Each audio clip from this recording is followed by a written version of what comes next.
They stood at the boarding gate, tickets in hand, smiles fading fast as the agent's tone turned cold. The crowd behind them shifted impatiently, whispers, stares, and that familiar weight of judgment filled the air. They had done everything right, checked in early, dressed neatly, and were polite as ever. But somehow, that wasn't enough. The agent's eyes narrowed. "You can't board this flight," she said flatly, her voice sharp enough to cut through the silence. No explanation. No apology. Just denial. Security was called. Phones came out. The couple stood frozen, humiliated, surrounded, yet dignified in their silence. What no one knew was who they really were. And when the truth finally came out, it didn't just silence the room, it exposed something far deeper than one woman's mistake. Because sometimes, the uniform doesn't make you powerful, it only reveals what kind of power you think you have. So what really happened that day at the gate? Tell me, where are you watching this from? For David and Alicia Turner, travel was nothing new. Between international conferences, state meetings, and humanitarian missions, airports had become more of a routine than an adventure. They were calm and composed, the kind of couple that carried quiet confidence wherever they went. David, a senior policy advisor for global relations, had spent years negotiating peace agreements and representing his nation abroad. Alicia, a cultural ambassador and advocate for education, was his partner in every sense, both in marriage and in mission. Together, they'd seen the world's best and its worst. But nothing could have prepared them for what would happen that afternoon. It was supposed to be just another trip, a short flight connecting Washington to Geneva for a diplomatic summit. The morning had gone smoothly: hotel checkout, a quick breakfast, and a car ride filled with light laughter and soft jazz playing through the speakers. They'd even talked about how good it would feel to finally rest after weeks of travel. But as they entered the terminal, that sense of peace began to fade, subtly at first. They noticed it in the glances. The long stares that lingered a second too long. The way conversations seemed to pause as they passed. It wasn't new, not for them. They'd learned to recognize that uneasy silence, the kind that follows when people make assumptions without words.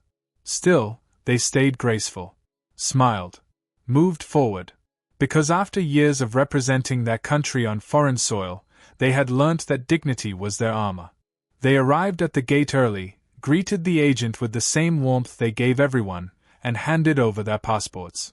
But instead of scanning them, the woman behind the counter hesitated, her eyes flicking from their faces to the documents and back again. Her polite smile vanished. The line behind them grew longer and more restless. A sigh escaped her lips as she leaned closer, lowering her voice just enough to sound authoritative. "I'm sorry, but you can't board this flight." David blinked, confused. Alicia's brows furrowed. Maybe it was a mistake. A system error. Something small that would be resolved in seconds. But the agent didn't move to fix it.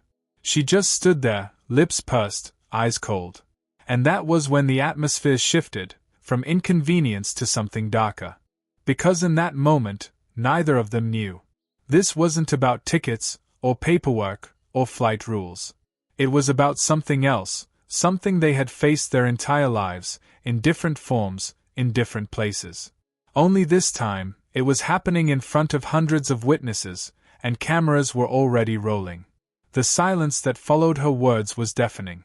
The crowd shifted uneasily, the kind of discomfort that comes when people sense something's wrong but don't want to get involved. David's voice was calm and measured. "I'm sorry, there must be a mistake. These are our boarding passes." He held them out again, his diplomat's badge glinting faintly under the fluorescent light. The gate agent didn't look down. Her tone sharpened. "Sir, I said you can't board. Step aside, please." Alicia exchanged a glance with David, one that spoke volumes. They'd been here before. Not this exact place, but this moment, where explanation wasn't enough, and politeness only deepened suspicion. Behind them, someone muttered, "They are probably on standby." Another voice whispered, "Or fake tickets." The murmurs spread like wildfire, quiet, poisonous, and familiar. David took a slow breath. Years of diplomacy had taught him restraint, but this wasn't a negotiation in a boardroom, it was a public humiliation unfolding in real time. He tried again, this time more firmly. Please check again. These tickets were issued directly through the embassy. We're expected on this flight. The agent's eyes flicked toward the screen, a brief, dismissive glance, then back to them. Sir, I'm following protocol. You need to move to the side so I can assist other passengers. Alicia's jaw tightened. Protocol, she repeated softly. Or prejudice. The woman froze, just for a second. Then her expression hardened. Security. That single word cut through the air like a blade.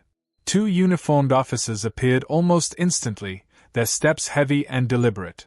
The nearby passengers began recording, some out of curiosity, others out of quiet outrage. David raised his hands slightly, palms open. Officers, please. We're not causing trouble. We just want to board the flight we paid for. But they didn't listen. One of them stepped forward, his hand resting near his holster. Sir, I'm going to ask you to calm down. Calm down.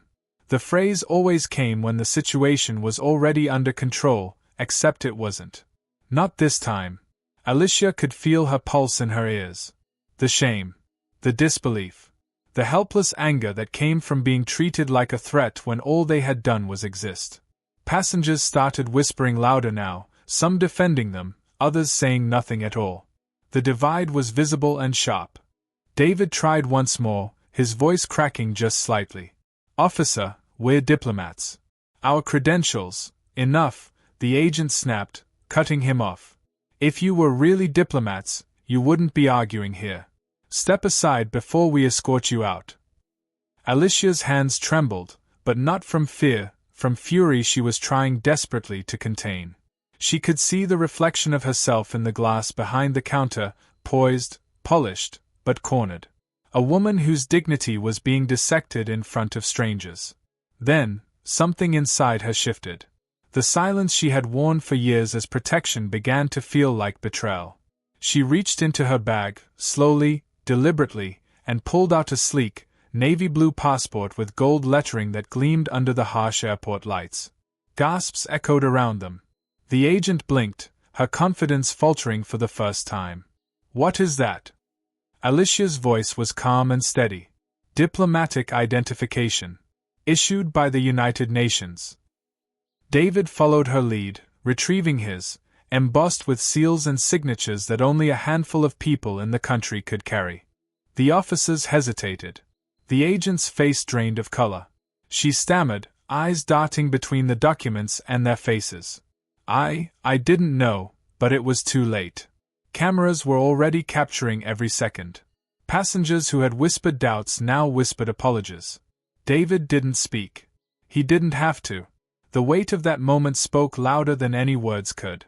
Years of quiet endurance, of smiling through disrespect, of giving benefit after benefit of the doubt, all of it condensed into one look that said everything. The agent's hands trembled as she fumbled for words.